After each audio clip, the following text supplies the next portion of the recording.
Hi and welcome to Cisco CCNA 200-125 prep exam, question number 1.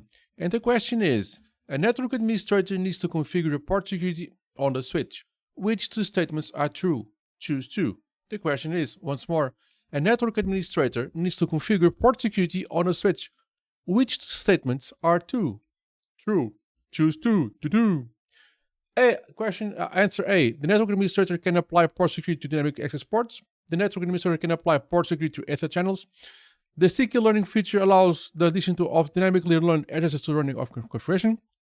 When dynamic MAC addresses learning is enabled on an interface in the switch can learn new addresses up to the maximum defined.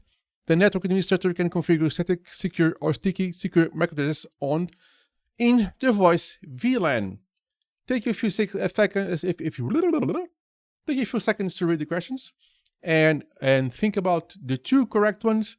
And I'll just give myself a sip of water. And after that, I will tell you the answers. Think about this for a few seconds.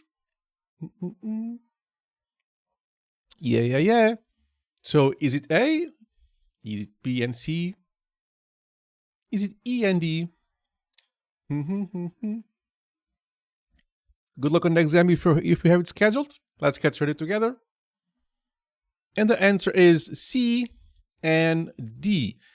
The sticky learning feature allows the addition of dynamically learned addresses to the running configuration. And when the dynamic MAC address learning is enabled on the interface, the switch can learn new addresses up to the maximum defined. Hope I got this right. If you didn't, here you have the correct answers. The other ones are wrong. Put down on the comments below any questions or doubts you may have about this subject. Let's open the discussion. Let me know if I'm wrong, and I'll see you in the next one. Cheers, guys. Oh, and of course, like and subscribe if it really helps, and comment out if it helps, and I'll see you in the next one. Cheers, guys.